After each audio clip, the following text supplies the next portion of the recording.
Welcome, Alex Krainer on the Nexus. This is a little podcast I have organized. I live here in Switzerland. And I can see you have Kev studio monitors behind you.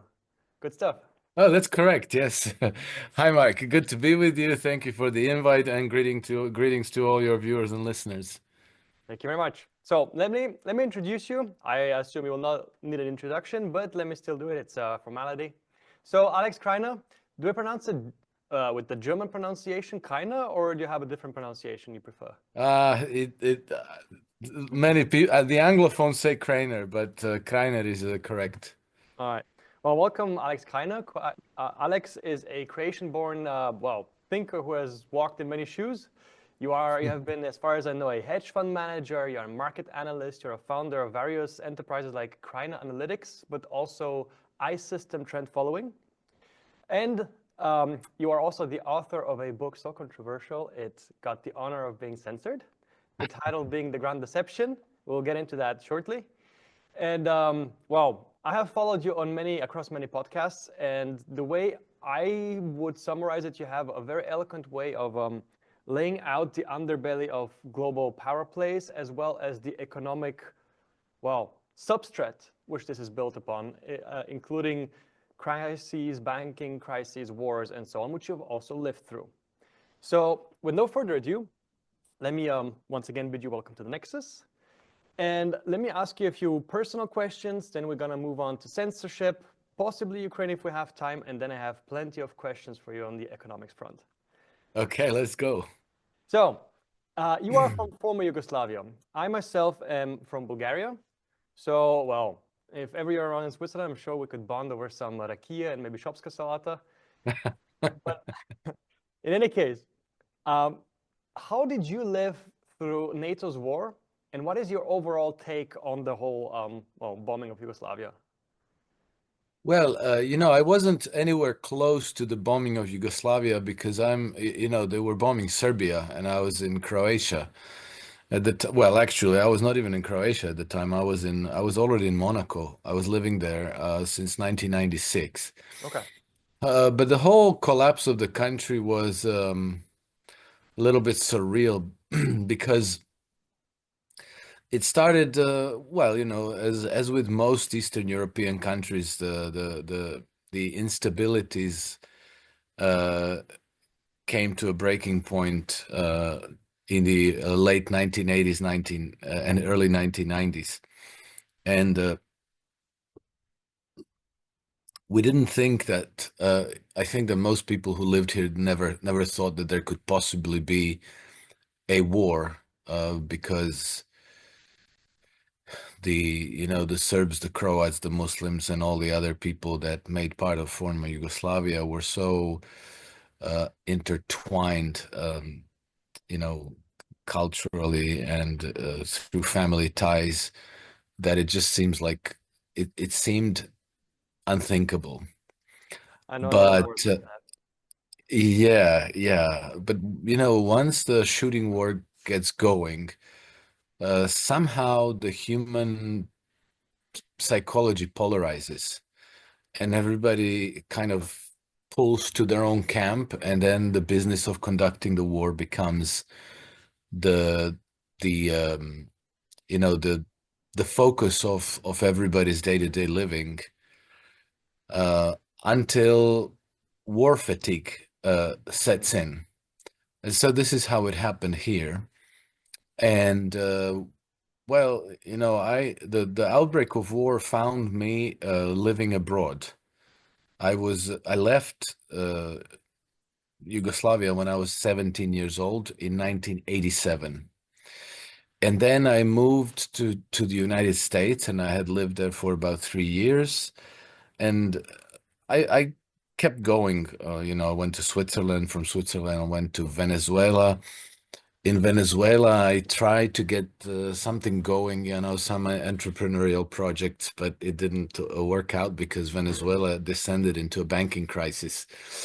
And then finally, uh, in 1995, the war was still not finished. I decided to come back home and volunteer to go to the to serve my military service. And I saw the last year of war, and that was it. And then, there was an economic crisis, a depression of sorts, and I had the opportunity to go work in Monaco. I went there. I thought I was going to go for a year or two, and then one thing led to another, and I'm actually still in Monaco. Fascinating. I didn't know you had left so early. That somehow escaped me. Oh yes, yeah. I left about 3 years before the war began, not knowing that there was going to be a war. I simply was desperate to join one of those student exchange programs and go to the United States. So that's what I did. Are you one of those Fulbright scholarship Oh enjoyers? no, no, no. I never got one of those. There was a time when I wanted to, but I didn't get it. Fascinating. I will probably ask you some more on the personal level, but let me first delve into that book. So you wrote the book, The Grand Deception, and it is about the whole Bill Browder Magnitsky Act affair. Correct. Could you, in a, maybe not a soundbite, maybe in like a 2-3 minutes, summarize the whole saga that happened there for our viewers? Because I think many will be not familiar with it. Yes. So Bill Browder, who's not exactly a household name for most people, is a man who used to, currently a British subject, formerly an American man, who went to Russia and managed the largest foreign-owned investment fund in Russia. So he was a big investor there during the 1990s, and then in 2015 he published a book called Red Notice, which in a way encapsulates the narrative with which he managed to lobby through the US Congress the passage of the so-called Magnitsky Act, another not household term. The Magnitsky Act is a legislature which, once it was passed, it was basically a bill of sanctions against Russia. It is deemed to be the opening of the new Cold War, Yeah. the Cold War 2.0 between Russia and the United States. So that's the significance. And the significance of Bill Browder is that he's the man who made it happen. And the book he wrote, Red Notice, is the narrative which he used to get that done. And I think in 2016 I read that book, and having met Bill Browder on 2 occasions Oh. and knowing a little bit about his story, I realized that the book was a complete fabrication, that the whole thing was a pack of lies.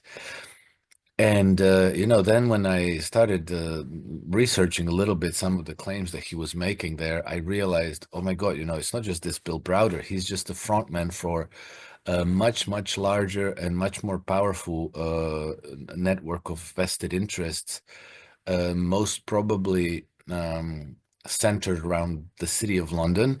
Mhm. And that what they were doing is they were actually pushing us into a World War III. And so I thought, okay, I think somebody needs to unmask these people, and because I I reckoned at some point that I probably knew more about this story than most people out there. I thought, okay, it may as well be me. So that's how I decided to write this book. I wrote it, I published it, and I thought that was that from my side. I've done my bit, except that the book got banned within 6 weeks from its publishing. And that happened because a history professor named Jeremy Kuzmarov in the United States picked up the book, and he wrote a review and published it in the Huffington Post.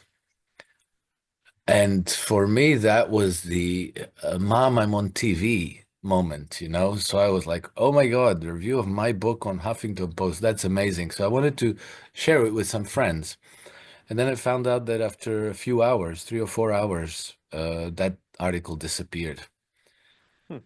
And then within a week, I received a letter from Amazon, and not a letter, an email, and they just canceled my book. They just deleted it, and they said, "Well, too bad, this is gone, and bye bye."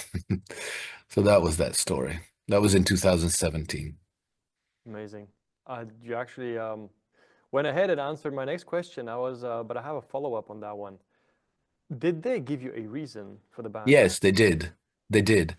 A man named Jonathan Weiner. who is a prototypical swamp creature from Washington, D.C. He used to work in the State Department as a foreign policy advisor to John Kerry when he was the Secretary of State.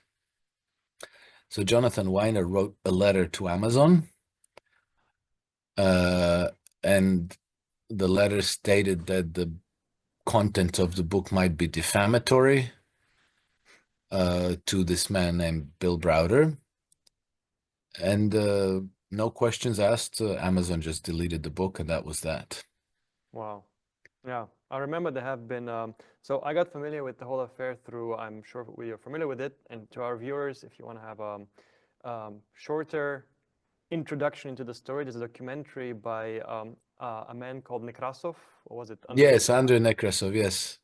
And well, he was tasked, well, to put it in a nutshell, he was tasked with basically filming a documentary on that Red Notice publication by Bill Browder. But then as he was doing that, he discovered that the story just doesn't match up at all. Yes. Then he ended up making a documentary about what a pack of lies, well, surrounds Bill Browder and his affair, basically.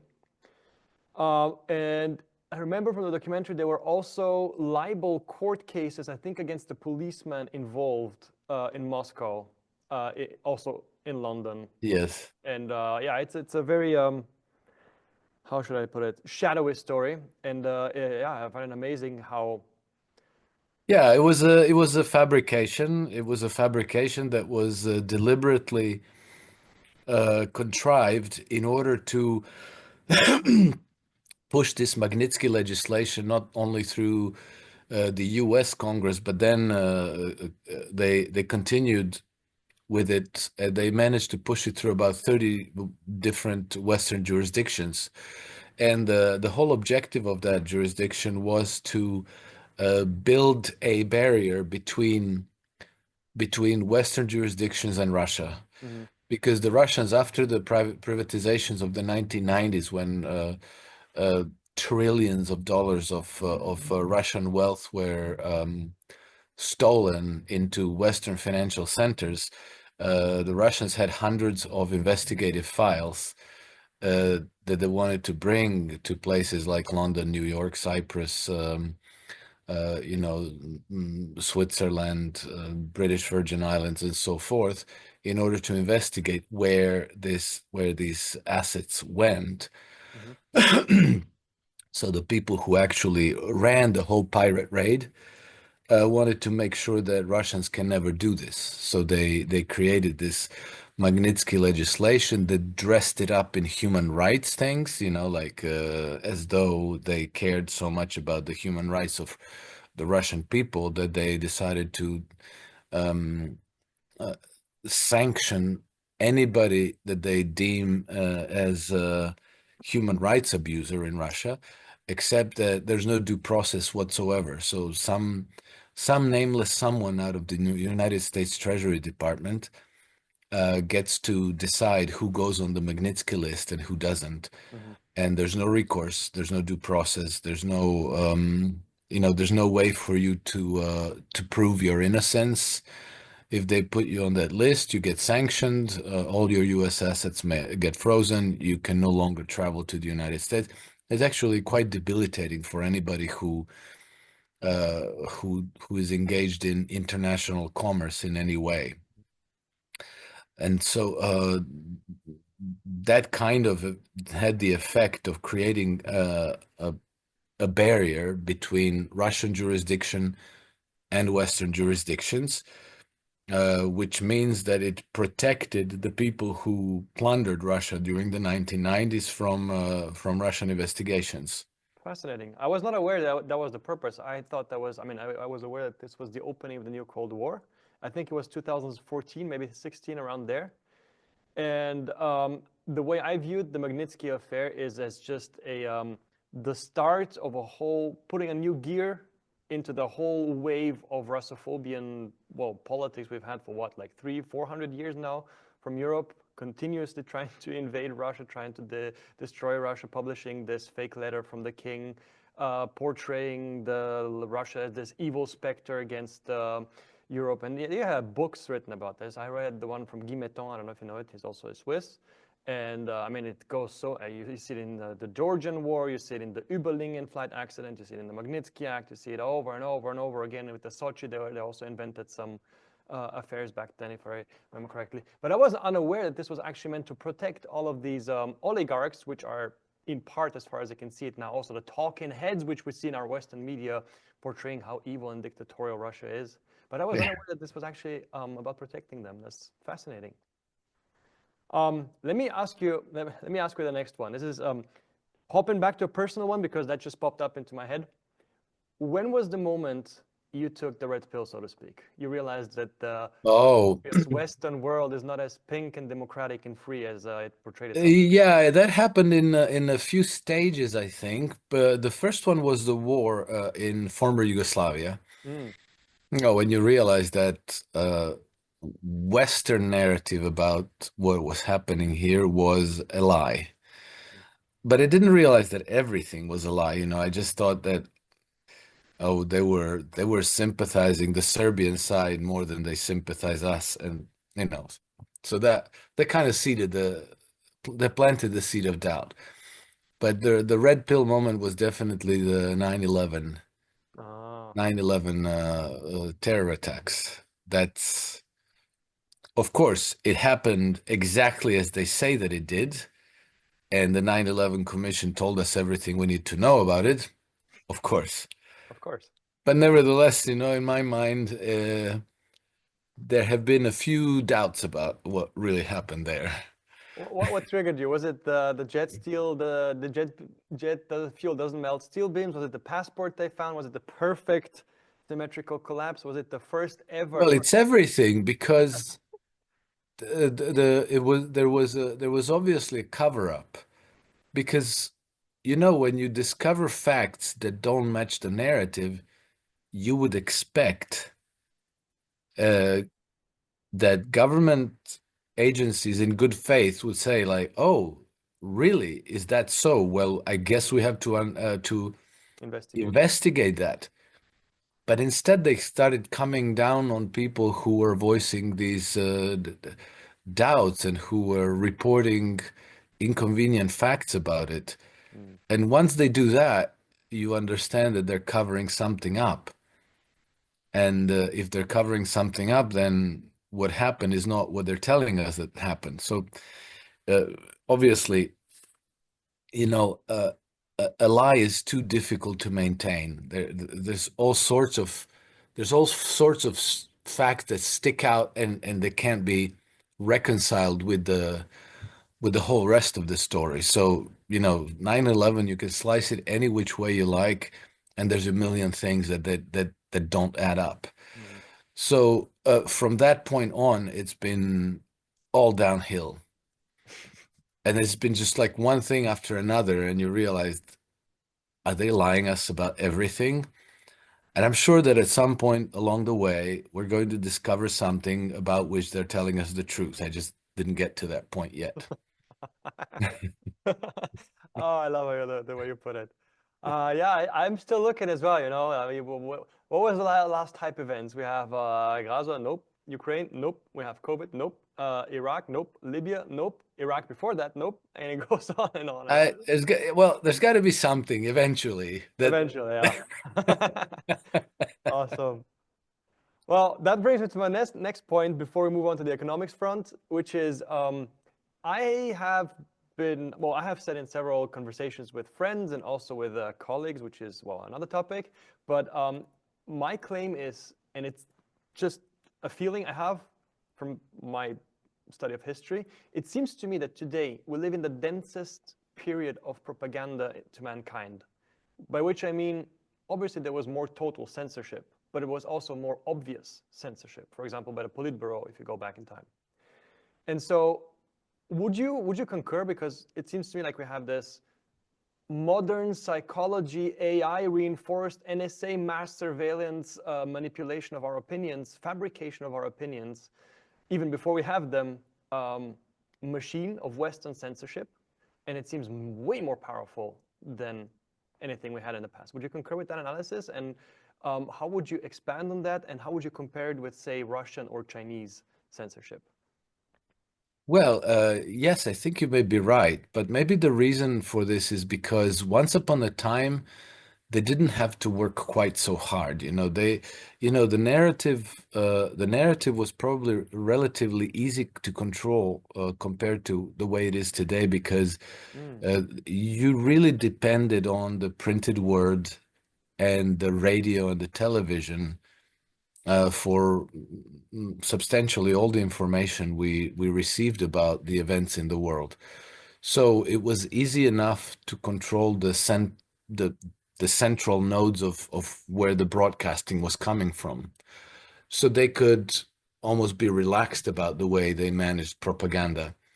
Now you have this insane forest of social media, X and Facebook and Instagram and Snapchat and YouTube and Rumble and Odyssey and on and on and on and on, Substack, that is very, very difficult for them to control because, they can, they're few, we are many.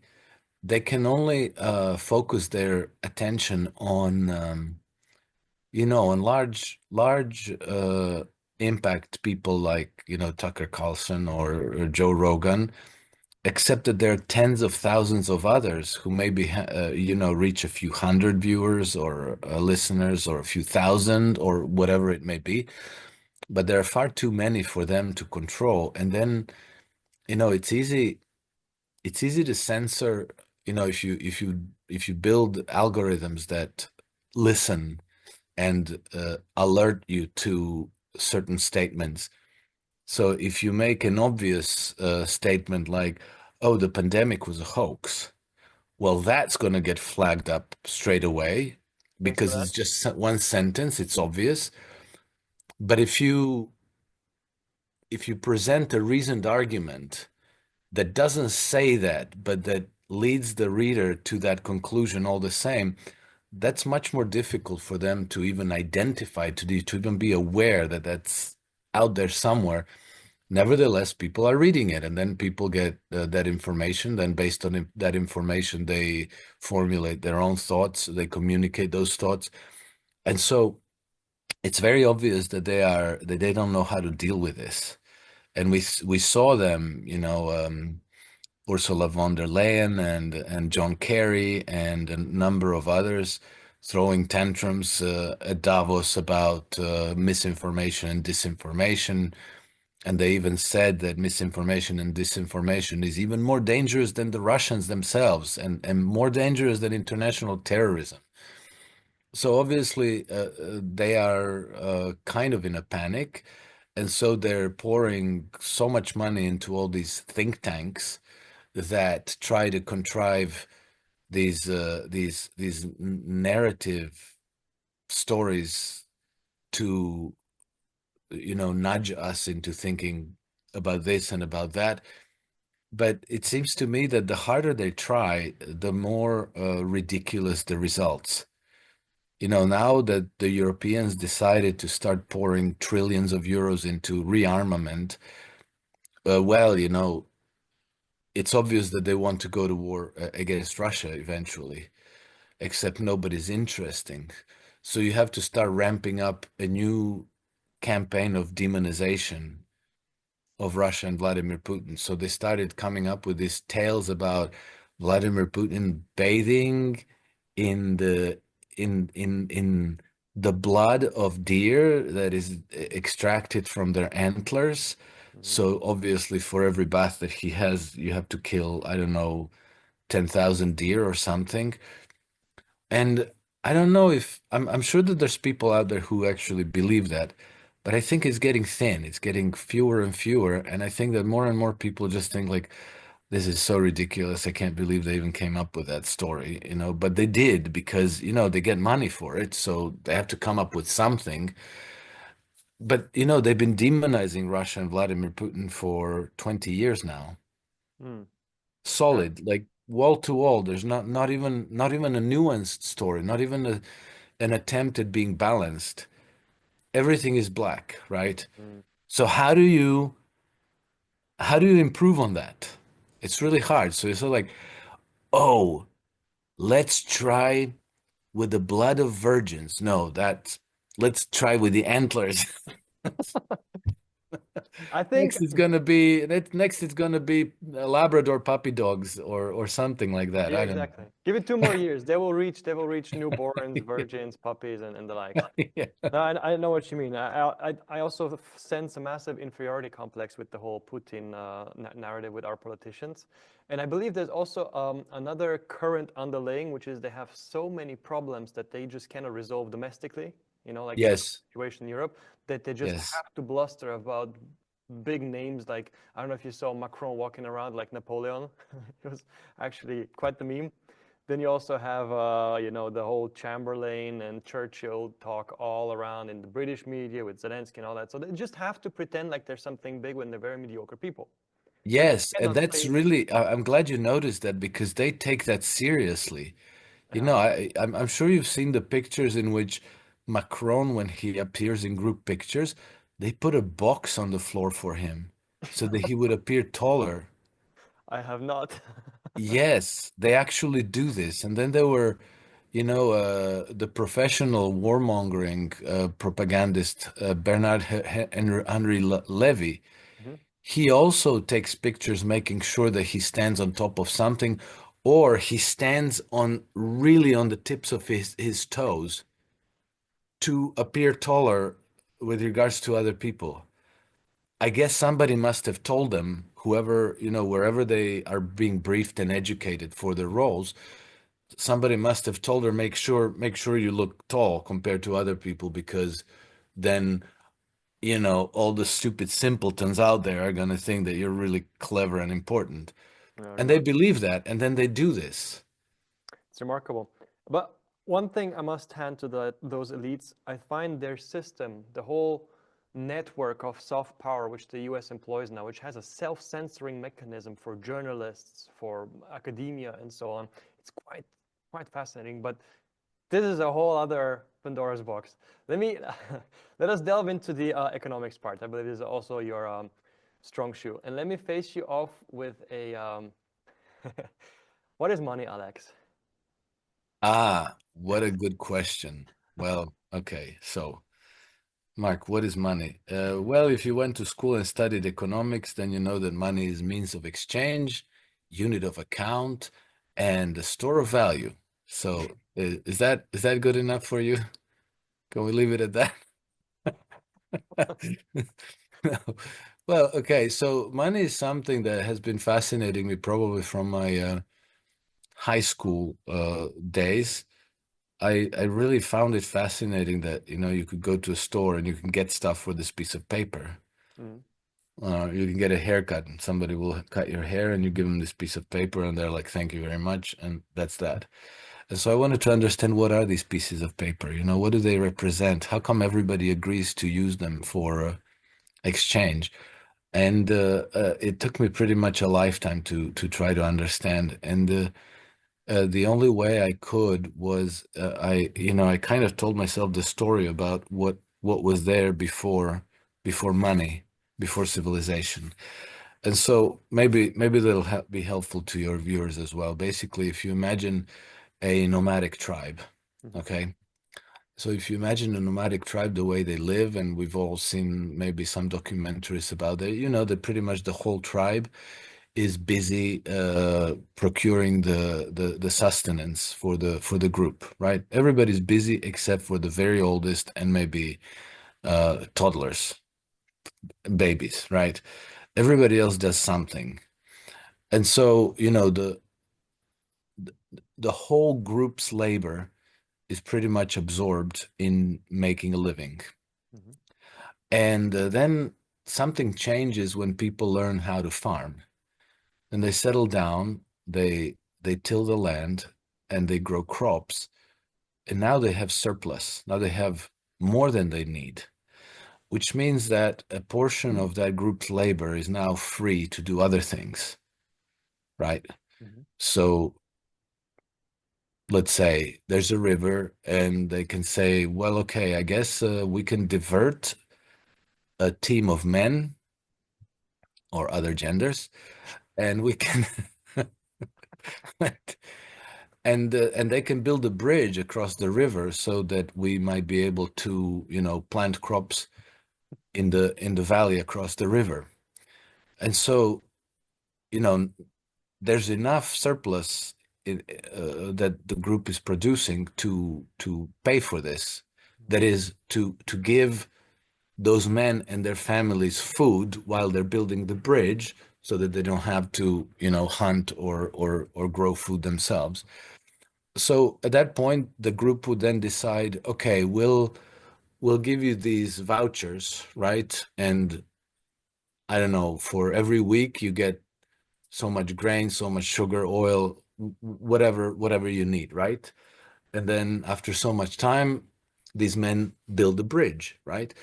And then once they build a bridge, then they can go and farm the lands across the river, which means that in the next cycle, the group becomes even wealthier. There's even more surplus now, right?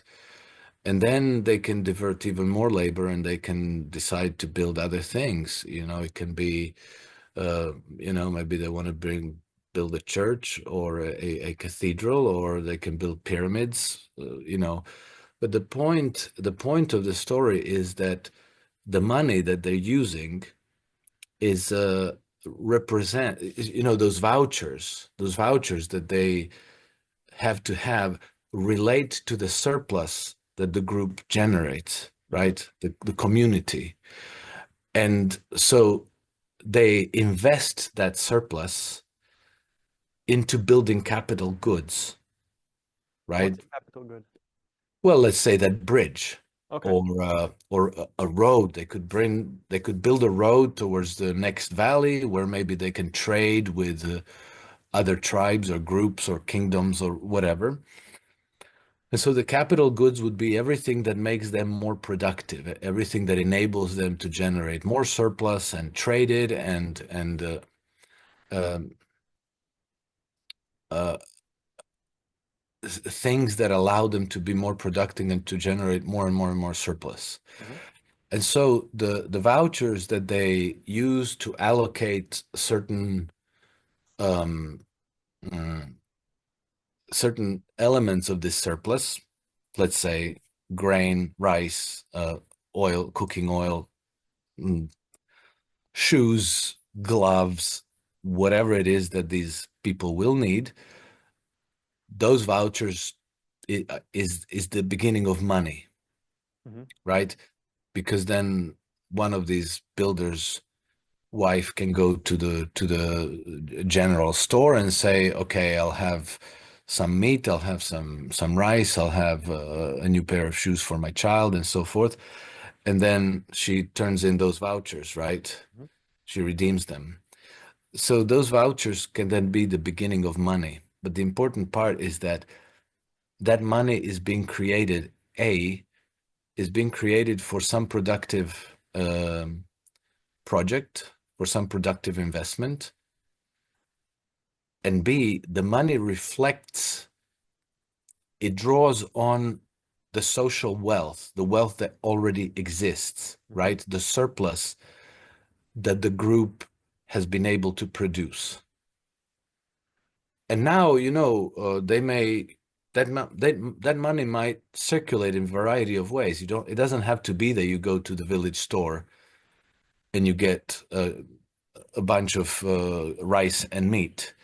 You can maybe exchange it with your neighbor for, I don't know whatever. Maybe your neighbor is a jeweler, makes nice jewelry, and then you exchange some of that for whatever. So, but that's money.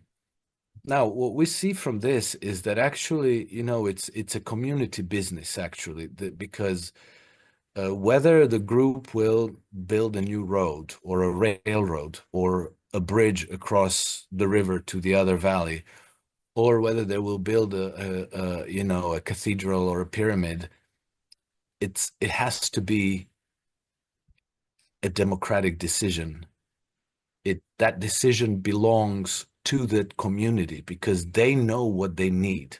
Hmm. They live there, right? And they may say, hey, maybe we need a hospital, maybe we need a school, maybe we want to build a church. Um, so this is how money should be allocated. This is how uh, money should be used, and that money represents the community's wealth, earned Hmm. wealth in terms of social surplus. Uh, I imagine that there might be communities that will decide, hey, why don't we invest all this money into mRNA vaccines? And then we're going to build a large matrix of computerized controls and QR codes that we will know everybody is up to date with their vaccine schedule. And then we're going to build 5G towers everywhere so we know where everybody is at all times. Maybe a community like that exists, but most likely ordinary communities of ordinary people will want to, make their lives in the community better, more comfortable. They will want to maybe allocate some of that money to give to artists and sculptors. Maybe they will fund music schools so some of the gifted kids can go on and write symphonies or sit home and write novels and plays. Um, Maybe they will want to build rockets and rocket ships to go conquer space or airplanes to fly and so on. Well, we're all humans, and it's easy enough for us to um, intuit what a human being might want, what would fulfill our aspirations, what kinds of things we might like to see uh, in the world in order to make future generations' lives better. Uh, and then somehow this all got hijacked and distorted. And so now we have people who are much, much better than us deciding how the wealth that we create is going to be allocated and invested for what kind of a future. Mm. And, when they start telling you that you should not eat red meat, that you should eat insects, that everybody should have mRNA boosters every so many months, and that we should have digital IDs and CBDCs and all these things, then you know that somebody hijacked the system and they're gaming it um, for their own purposes. But the mechanisms, the chief lever of power that they have to make this happen is again that money thing. And I think that this transition happened at some point very, very long time ago because um, you can actually create wealth. You can actually uh, put money into circulation against wealth that doesn't exist yet. Mhm. Because you can say, well, if we build this bridge, we're going to be this much more productive for sure. We're going to create this much more surplus, so we can create the vouchers against that future surplus already today, and we don't have to wait until this money is until this wealth exists. And some, clever entrepreneur can say, hey, I will issue that money. I will do it privately and y'all can use it, but you just have to pay it back to me. And because I'm taking risk, you're going to have to pay it back to me with interest. And so from there, I think that the system goes off course. And because the initial effect of that is actually beneficial, that is, it creates new purchasing power. Uh, then people get behind it because they feel more prosperous. Until the time comes to pay it back, they feel suddenly they feel prosperous, and so they say, "Hey, this guy is a genius. We should listen to him." And so that's how bankers put themselves at the rudder of society. and we start thinking of them as these great allocator of capital who deserve credit for all this progress and all these advancements that we see. But that's actually where the whole society got hijacked by parasites, and like parasites, they insert incentives for the whole system to do things that benefit the parasite rather than the system itself. I hope that makes sense. Yeah, That's that was a lot. That was a lot to unpack. But you already went ahead, like to what would have been my next question. Actually, several questions, but let me unpack it a little before we move on to those questions. You already mentioned the bankers. Let's shelve that for a second. My uh-huh. next question would be: you mentioned, well, the way I understood it from what you said is the second you introduce those interests, which to put it, so I'm a physicist, let's put it in mathematical terms, the second you presuppose exponential growth of your wealth pool, right? Because that's what interest is. It's a percentage of what you invested. So you assume it will be exponential. You assume that whatever productivity results from these activities will have to be exponential, which eventually has to, it's obvious it cannot be sustained. It's not sustainable. No natural, no production of any means, no biological mechanism, no field crops, no anything other than perhaps software can have such a, not even software because you need the physical hardwares to store the information, but nothing can have exponential growth. So this system, Well, you're forgetting cancer. nice. Yeah, there's this quote from The Matrix, right, where the Agent Smith tells Neo that the humanity is like a virus. There's only one other species that reproduces and destroys one environment after the next. It's the virus, right? Yeah.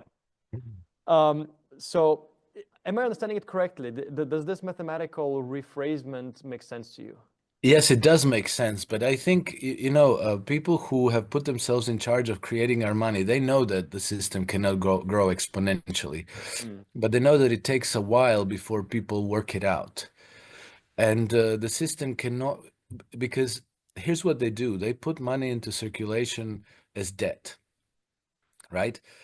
Uh, you only get it if you raise credit. So I don't know, if you go and you want to buy a house and you say, here, I'll borrow 500,000 Swiss franc, and the bank says, okay, fine, here's 500,000 Swiss franc, but you have to pay it back with interest, which means that over the life of that mortgage, you're going to have to pay 1 million back, right? More or less, over 20, 30 years, it's going to work out to about a double, except only 500,000 went into circulation, never a whole million, right? So how do you repay 1 million if you borrowed only 500,000? Well, you're going to have to earn it from somewhere. And the only way you can earn it from somewhere is because other people are going to raise debt in that same currency, Mm. right? And so you're going to go to the market, you're going to sell them your services, labor, products, whatever you have, you're going to earn that money, and you're going to pay back your mortgage. But the problem is that debt plus interest has this kind of progression over time, whereas only debt, which means only the principal, has linear progression over time. Mhm.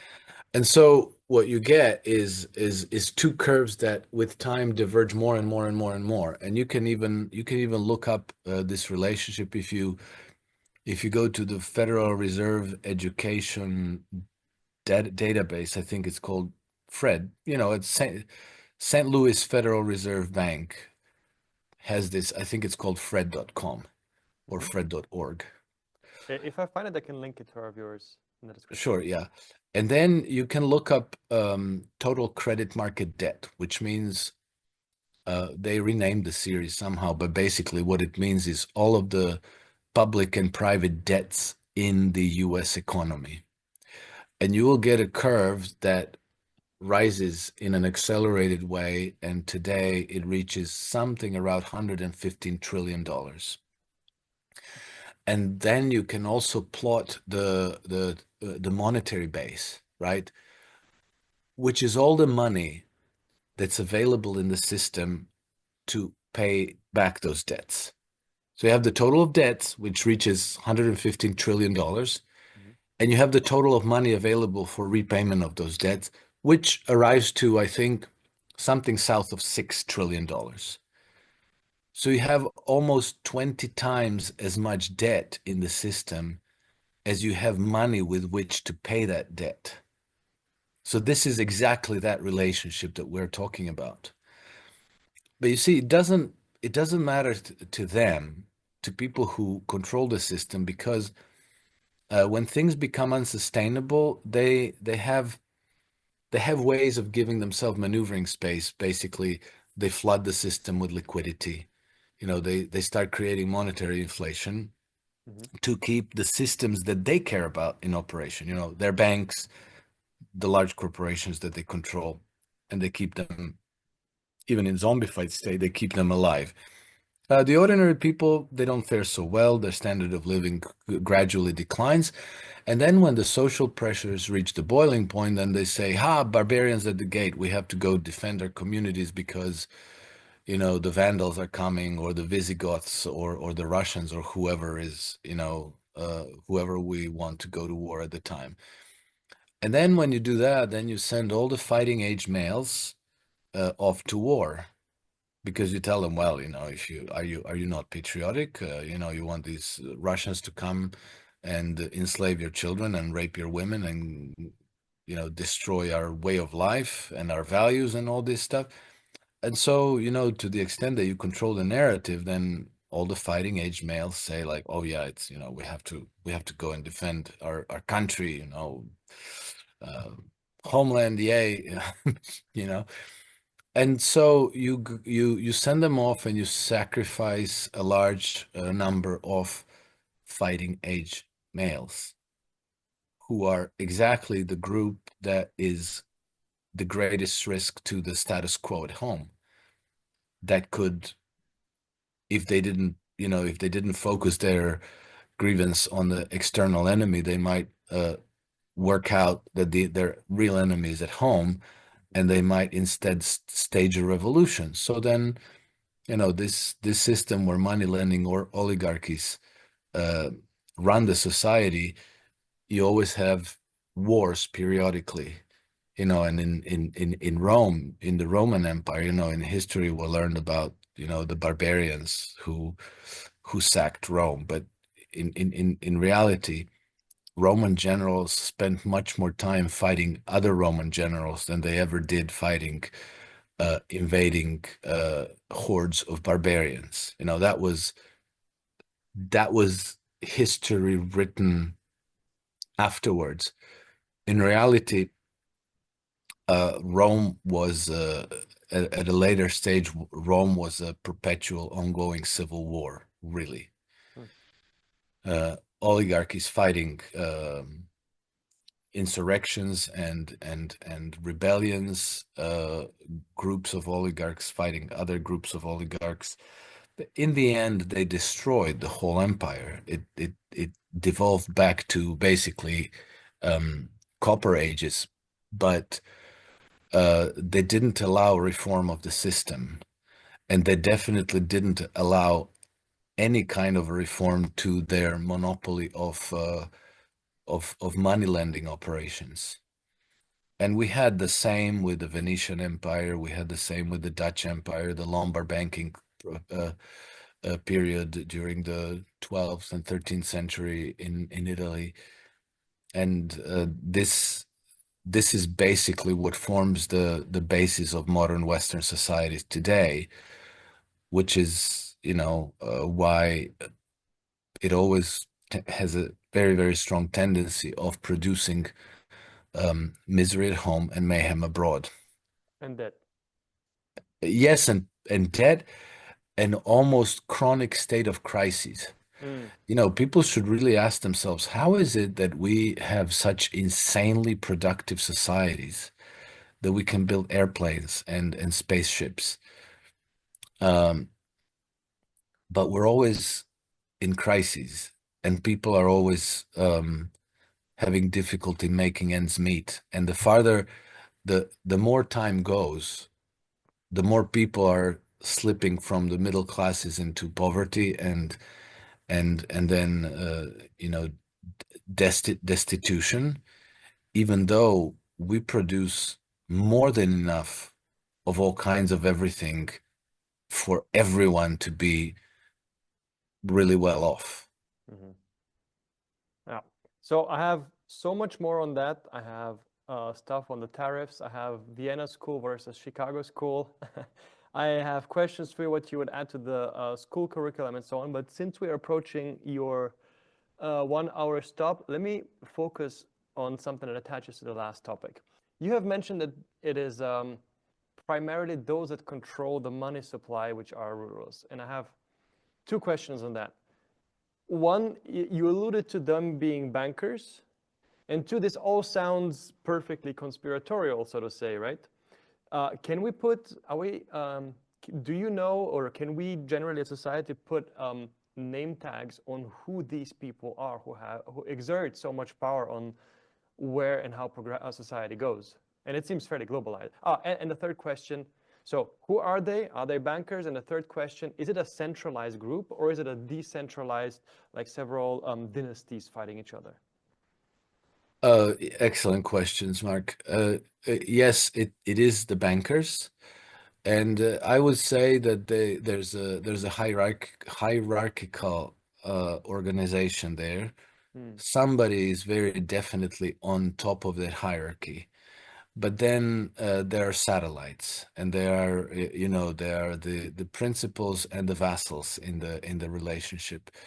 So I would say that probably those who are in control of the city of London, and I think that probably the biggest name that comes up inevitably wherever and whenever rivers of blood are being spilled in the world, and that's the Rothschilds. And it's been that way for the last 2 centuries or so.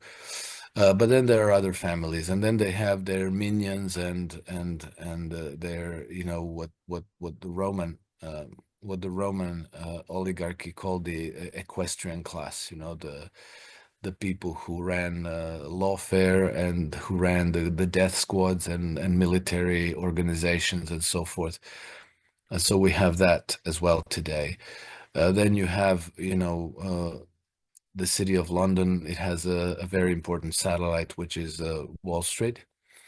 And then there's, Frankfurt, there's Tokyo, Stockholm,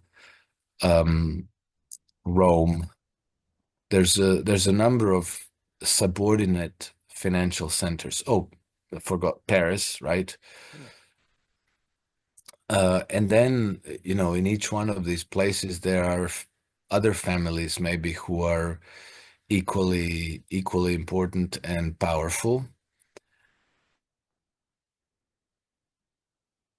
Oh, we may have lost Alex. Let's see. Okay, we might be experiencing a short disconnect, folks. Yeah, Alex Krainer seems to have disconnected for a second. Let me fill the space.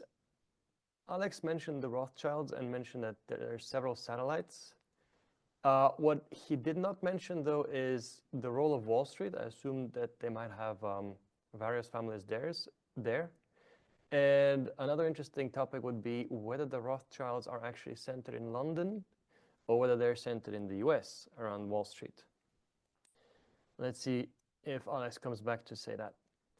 And this is a thesis which I have also been pondering for a while, also privately and with friends and family. And I personally believe that perhaps it is not that centralized, but the evidence for a centralized control of the whole monetary system globally seems to be mounting. I have also heard this from Matthew Ehret, who also was a guest on the Duran, well, on the Duran as well as here on the Nexus, and I have heard it on the Duran, particularly from Alexander Mercouris.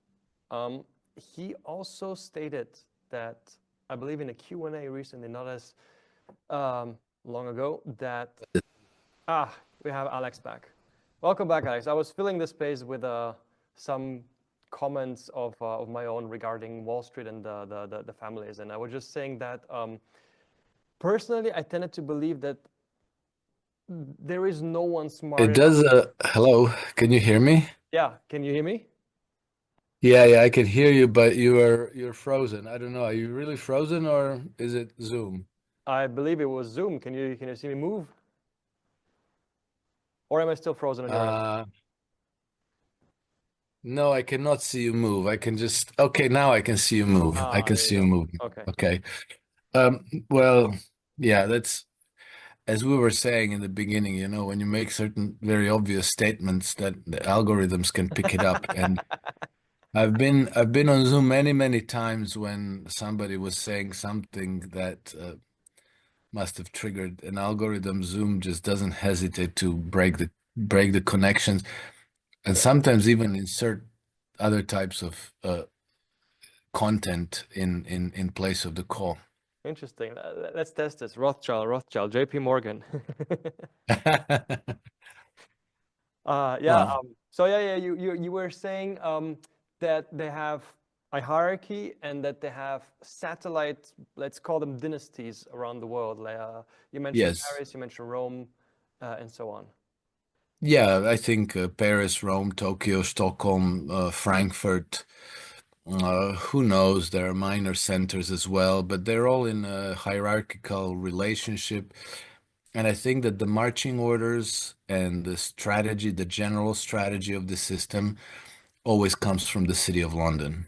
Still, interesting. Yes, I think there's no doubt about that. I mean, the longer, the more I observe, the more unmistakably that pattern always emerges.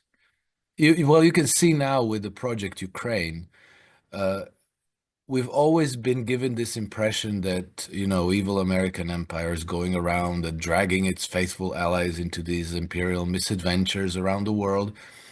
And now, we have new administration in Washington, and they are no longer interested in Project Ukraine.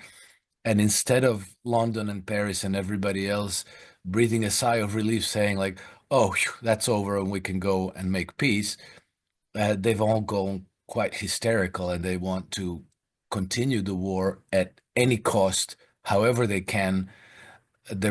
They're going to throw trillions of euros into rearmaments to build up new armies and weapon systems, because the only thing they want is to continue that war. And we never would have known it if it wasn't for Trump, because they always say like, "Ah, it's the damn Americans. We're just being loyal allies." It's uh, we wish we could be peaceful nations, but we can't because evil Americans are making us go to war. Yeah. Well, yeah, as I said, I have many more. Maybe I could have the honor of having you on again for Oh, that another would be with episode. pleasure. Yeah, absolutely. With pleasure, Amazing. Mark. But with this, everything else would just bring us on a new tangent. So with this, I thank you, Alex, for your time, um, for your amazing remarks and humor as well. I enjoyed it very much. Where can people follow you? Where Well, you? I'm active on X. My Mhm. handle is @nakedhedgy. For people who do trading and investing, I have a daily market newsletter called iSystem Trend Compass, which is available on Substack. Mhm. And then I have a personal Substack called Alex Krainer Substack. So All right. that's three places where I tend to be most active. I will link these places up in the description box down below. Thank you very much. Have a Brilliant. great day. Thank you for having me, Mark. Greetings to all your viewers and listeners, and until the next time. Bye bye. Take care.